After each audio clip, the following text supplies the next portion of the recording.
दीन, cult, मानसिक अफीम या ताकत का परिचय। चीन की माने तो अफीम जिसका फैलाव रोका जाना चाहिए।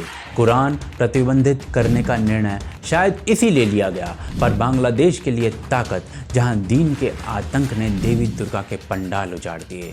इसके बीच में भारत कहां पर है? जिस पौधे की जड़ों में चीन एसिड डाल रहा है, क्या भारत उसी पौधे में खाद पानी दे रहा है? क्यों लगाया चीन ने कुरान पर प्रतिबंध और क्यों चुप बैठी है पूरी मुस्लिम उम्मत? क्या यह गुस्ताखी नहीं है या भारत की कम तारकोल वाली सड़कें ही अधिक हिम्मत का संचार करती हैं? आखिर क्या हुआ है चीन में जो इस पौधे को बड़ा होने से पहले ही तेजाब से नहला दिया है? और क्या यह तरीका सही है? आज रक्त की धमनियों को अम्ल से रहित किया जाएगा। बने रहिए हमारे साथ, देश की आज की ताज़ा खबर।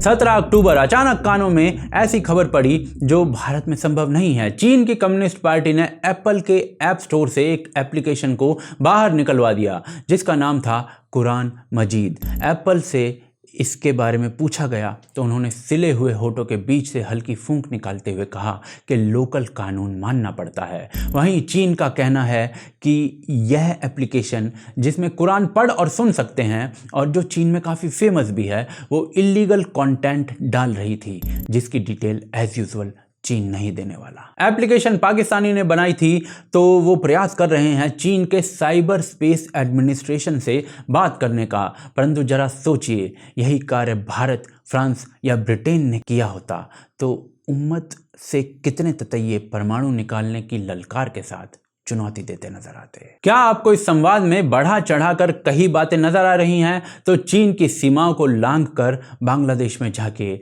जहां किताब पर एक अफवाह फैलने से करीब करीब 150 हिंदू परिवारों पर हमला कर दिया गया। सैकड़ों दुर्गा पंडालों को और मंदिरों में जो हुआ वो अलग हुआ। दुर्गा पंडाल उजाड़ दिए गए जिसका प्रतिकार भी नहीं किया जा सकता। कारण जिस स्थान पर यह हुआ काफ़ी साल पहले, यानी कि करीब 70, 80, 90 साल पहले वहाँ पर 30% हिंदू समाज हुआ करता था। आज वहाँ पर सिर्फ 9% हिंदू समाज है, बाकी कहाँ गया? अब बांग्लादेश की सीमा लांघकर भारत में घुसिए। गुड़गांव पुलिस कह रही है कि सड़क पर नमाज पढ़ने वाले लोगों के लिए कहीं और व्यवस्था की जाएगी। कारण है कि वहां के कुछ स्थानीय लोग जो पिछले 4 हफ्तों से इसका विरोध कर रहे हैं और जहां कुछ लोग जगह घेर कर नमाज पढ़ते हैं, वहीं ये लोग भी नारेबाजी, कीर्तन, आरती वगैरह शुरू कर देते हैं, हनुमान चालीसा पढ़ने लगते हैं। सवाल यह है कि मस्जिद या घर में क्यों नहीं पढ़ी जा सकती नमाज? और जो पुलिस वाले हैं वो और किसी जगह के घेराव का प्रबंध क्यों करेंगे? 3 अलग अलग देश, 3 अलग अलग कांड। भारत का प्रशासन अवैध कब्जे में भी खुश और चीनी प्रशासन सीधा प्रतिबंध की सौगंध के साथ लंगोट कसकर बैठा है और पूरी उम्मत चूं भी नहीं कर रही। और यह पहली हरकत नहीं है, पूरा पोथा है इन हरकतों का, जिसे जानने के लिए खोलना पड़ेगा दूसरा अध्याय।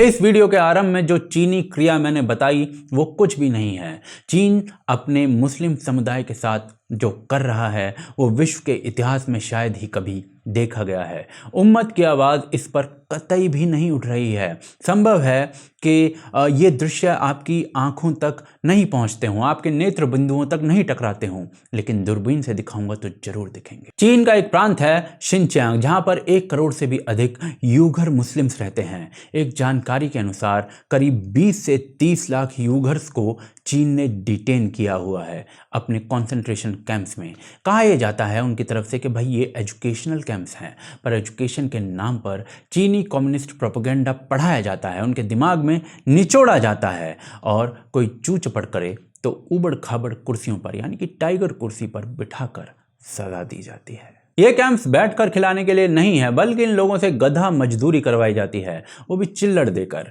यूगर मुस्लिम महिलाओं का जबरदस्ती स्टरलाइजेशन यानी कि बांधकरण किया जाता है, अबॉर्शन कर दिया जाता है जब वो गर्भवती होती हैं। पूरा प्रांत छोटे छोटे स्क्वायर्स में डिवाइडेड है। हर स्क्वायर में करीब 500 लोग डिवाइड किए गए हैं और 500 लोगों पर एक पुलिस चौकी। जी हाँ, 500 लोगों पर एक चौकी। सब लोगों के डीएनए सैंपल्स ऑलरेडी सरकार के पास हैं। फ़ोन से लोगों के इन्फॉर्मेशन डाउनलोड की जा चुकी है, फ़ोन ले लेकर लोगों के पासपोर्ट, कॉन्फिस्केट किए जा चुके हैं। बुर्का पहनने या दाढ़ी रखने पर प्रतिबंध है, रिलीजन से जुड़े नाम रखने तक पर प्रतिबंध है और चीन की सरकार यूगर्स में शराब को प्रमोट करती है। Pair up and become family scheme के अंतर्गत चीन की हान कम्युनिटी के मर्द यूगर मुस्लिम्स औरत के साथ जो है वो शारीरिक संबंध बनाते हैं, उनके साथ सोते हैं, उनके साथ बच्चे पैदा करते हैं। इसे प्रमोट किया जाता है। ये चीन का लव जिहाद वर्जन कहा जा सकता है। बाकी डांसिंग पनिशमेंट्स या फिर मस्जिदों का आकार बदल देना या फिर मस्जिदों की जगह टॉयलेट बना देना,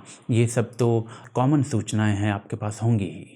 इतना सब कुछ हो रहा है, पर मुस्लिम दुनिया, इस्लामिक दुनिया इस पर क्या कर रही है, तीसरे अध्याय में दिखाता हूं।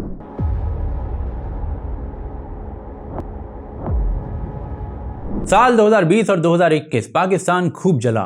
लब्बैक लब्बैक के नारों के बीच फ्रांस को फूंकने की बातें की गई। कारण था पैगंबर के कार्टून। अरब के कई देशों ने व्यापार बंद कर दिया फ्रांस के साथ और युद्ध की धमकियां शाहरुख की भांति बाहें फैलाकर खड़ी हो गई। सिर्फ एक कार्टून की वजह से 50 देश फ्रांस के परखच्चे उड़ाने को तैयार बैठे थे। पर यही कार्टून चीन ने छापा था तो वैसी ही चुप्पी थी जैसी अहमद की मौत के बाद रामगढ़ में थी। गजब की बात है, कार्टून पर देश को परमाणु धमकी देने वाले जो जिहादी थे वो चीन द्वारा मुस्लिम महिलाओं के स्टरलाइजेशन पर चुप हैं। आखिर क्यों? पाकिस्तान के पीएम के एक बयान से मैं आपको समझाना शुरू करता हूँ। सुनिए इमरान खान का ये बयान। What's your stance on China's treatment of Uyghur Muslims? Frankly, I don't know much about that. Turkey has said it was a great shame on humanity, and you have also spoken up in defense of Muslims around the world. It's true. I mean, Muslim world is probably going through its worst phase right now. But you won't speak out against what's happening in China. If I had enough knowledge, I would speak about it. It is not so much in the papers. तो इन्हें पता ही नहीं कि Uyghur Muslims के साथ क्या हो रहा है। शायद इन्हें ये भी ना पता हो कि चीन ने इन्हें $60 बिलियन का लोन दिया हुआ है, क्योंकि इन्हें तो खाकर भूलने की आदत है। लेकिन इजिप्ट का कमाल देखिए, ये यूगर मुस्लिम्स को शरण देने की जगह उन्हें चीन के लिए डिपोर्ट कर रहे हैं, पकड़ पकड़ कर। ये 2017 की रिपोर्ट में आपको दिखा रहा हूं। इजिप्ट की चीन के कहने पर ऐसा किया गया। बाकी सऊदी तो ये कहता है कि भाई चीन का हक है यूगर मुस्लिम्स को कंसंट्रेशन कैंप्स में रखने का, क्योंकि $70 बिलियन की नई डील हुई है सऊदी और चीन की। ईरान को अमेरिका के खिलाफ सपोर्ट चाहिए तो वो भी दबी कुचली आवाज़ में ही कुछ कहता है चीन को। बाकी जो मुस्लिम देश और हैं उनका हाल जो है वो एक यूगर मुसलमान से ही सुनवा देता हूँ। Kazakhstan, Uzbekistan, Tajikistan, Kyrgyzstan, they are not as sinister as them.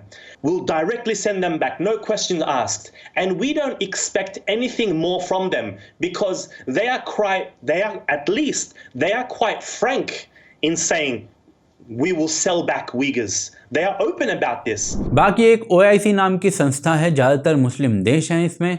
2019 में इन्होंने एक स्टेटमेंट जारी की और कहा कि हम चीन को मानवाधिकार यानी कि ह्यूमन राइट्स के मामले में उल्लेखनीय कार्य करने पर यानी चीन के यूगर मुस्लिम्स के ट्रीटमेंट को सपोर्ट करते हैं। और आधे से ज़्यादा देश जो इसमें थे वो मुस्लिम देश थे। कारण साफ है, आर्थिक कारण और कर्जदारी दीन पर भारी पड़ रही है और सबने चुप्पी साधे रखी और आज कुरान प्रतिबंध पर भी चुप हैं। पर क्या चीन सही कर रहा है? अगले अध्याय में जानते हैं। किसी भी मानव के ऊपर अत्याचार कैसे हो सकता है? तो फिर भाई चीन ऐसा क्यों कर रहा है? कारण वही है जो दुनिया भर में रहा है। संक्षेप में बताता हूँ। यूगर मुस्लिम्स के द्वारा दंगे, आतंकवाद की घटनाएं, बॉम्ब ब्लास्ट, छुरेबाजी, प्लेन हाईजैक के प्रयास, बहुत से हान लोग इनमें मारे गए। एक एक घटना में 200 लोगों की हत्याएं हुई। चीन को समझ आया कि हार्डवेयर को कैद में लेकर कुछ नहीं होने वाला, सॉफ्टवेयर बदलना पड़ेगा। वो उस कार्य को कर रहा है और मानवाधिकार की उपेक्षा खुलेआम की जा रही है उस कार्य में। भारत दूसरी तरफ कानून और व्यवस्था भी लागू नहीं कर पा रहा। क्या सही है क्या गलत? आतंकवाद भी गलत था और चीन के कैंप्स भी गलत हैं। पर आतंकवाद नहीं होता तो शायद कैंप्स भी नहीं होते चीन के। पर ये सब घटनाएं मुस्लिम उम्मत का सच जरूर दिखा देती हैं, जो चीन पर चुप हैं और फ्रांस को उड़ाने की धमकी देते हैं। वहीं भारत जिसकी सड़कें हर जुम्मे पर उस कार्य के लिए प्रयोग में की जाती हैं जिसके लिए वो नहीं बनी हैं, वो वैसे ही बदनाम है। और ये उम्मत का सच है। आप क्या कहते हैं इस सच के बारे में, वो आप हमें कमेंट्स में बताइए। जी हाँ, ये अध्याय आप लिखिए कमेंट्स के अंदर। बाकी आप इस मुद्दे के बारे में क्या कहते हैं हमें कमेंट करके बताइए। साथ ही हमें सपोर्ट कर सकते हैं आप patreon.com के जरिए या फिर ज्वाइन बटन के थ्रू, जिनके लिंक डिस्क्रिप्शन और पिन कमेंट के अंदर हैं। ट्विटर, फेसबुक, इंस्टाग्राम पर हमें फॉलो कर सकते हैं। आप देख रहे हैं आज की ताज़ा खबर। जय हिंद, जय भारत।